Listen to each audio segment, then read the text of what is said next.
उत्तर प्रदेश महिला आयोग की अध्यक्ष बबीता चौहान आज ताजनगरी आगरा पहुंची, जहां उन्होंने सर्किट हाउस में आयोजित की गई जन सुनवाई में महिलाओं की समस्याओं को सुना। वहीं उन्होंने फरियादियों की समस्याओं पर अधिकारियों को आवश्यक निर्देश दिए, जहां पुलिस और प्रशासनिक अधिकारी उनके साथ वहां मौजूद रहे। उन्होंने साफ तौर से कहा कि महिलाओं की जो समस्याएं हैं उन पर निष्पक्ष कार्रवाई की जाए। और क्या कुछ कहा उन्होंने, आइए सुनवाते हैं आपको।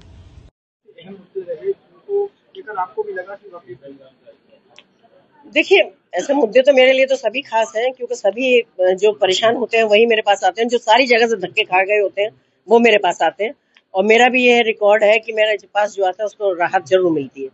क्योंकि शायद मैं कहूंगी कि ये ताकत हमें अपनी सरकार से मिली हुई है कि हम जिसको भी कहते हैं वो सब सॉल्व होता है। तो अभी एक दो मुद्दे ऐसे भी थे कि जिसका जबरदस्ती दबंगों ने आके घर कब्जा कर लिया, वो बोल नहीं सकती महिला, बुढ़ी महिला है।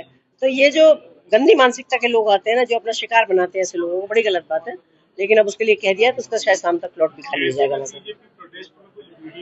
अब इसके बाद जब उत्तर प्रदेश महिला आयोग की अध्यक्ष बबीता चौहान से जंतर मंतर विवाद पर बात की गई, तो उन्होंने साफ तौर से छात्र छात्राओं की आपत्तिजनक भाषा पर कड़ी नाराजगी जताई। उन्होंने कहा जो छात्र छात्राओं की वहां पर भाषा थी वो मर्यादित नहीं थी। छात्र छात्राओं को अपने भारतीय संस्कार हैं वो नहीं भूलने चाहिए। और क्या कुछ कहती नजर आई, आइए सुनवाते हैं आपको।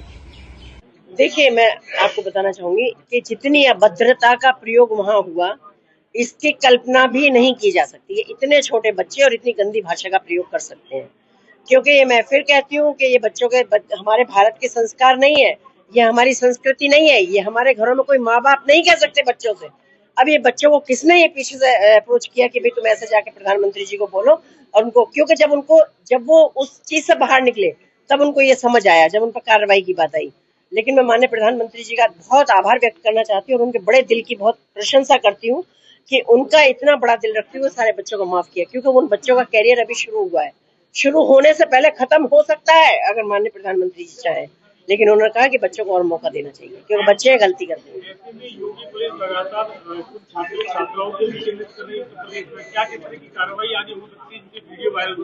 नहीं, मुझे लगता है कि अगर इस तरह के छात्र तो उनको चिन्हित कर ही देना चाहिए।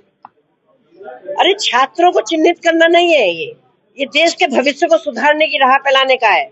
छात्रों से किसी का कोई इंटेंशन नहीं है, न माननीय प्रधानमंत्री जी का न माननीय मुख्यमंत्री जी का है, जिसको हम अपना देश का भविष्य मानते हैं, जिसको अपने देश की नींव मानते हैं। अगर वो इस रास्ते पे जाएंगे तो इमारतों की क्या कल्पना करेंगे हम। सिर्फ सुधारने का एक वो है कि ये ना इस तरह की वो करें। कल प्राची साध्वी आई थी, उन्होंने एक बयान दिया कि इन जो युवतियां थी उनके चेहरे पहचान लो, फोटो सेव कर लो, कहीं वो आपके घर की बहू ना बन जाए।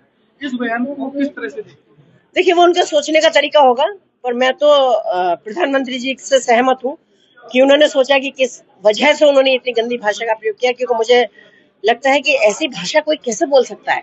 तो कैसे अप्रोच उनको किया, किसने किया, कैसे बोला वो। और मैं कहूंगी कि प्रधानमंत्री जी ने माफ किया तो एक बार उनको माफी दे देना चाहिए और उन्हें आगे बढ़ने का मौका मिलना चाहिए। तो जंतर मंतर विवाद पर साफ तौर से महिला आयोग की अध्यक्ष बबीता चौहान का कहना था कि प्रधानमंत्री नरेंद्र मोदी ने बड़ा दिल दिखाया। उन्होंने प्रधानमंत्री नरेंद्र मोदी की सराहना की। उन्होंने साफ तौर से कहा कि प्रधानमंत्री ने बच्चों को माफ किया है, अगर वो चाहते तो बच्चों का भविष्य प्रभावित भी हो सकता था। कैमरामैन गुल मोहम्मद के साथ जावेद खान, जे भारत डिजिटल, आगरा।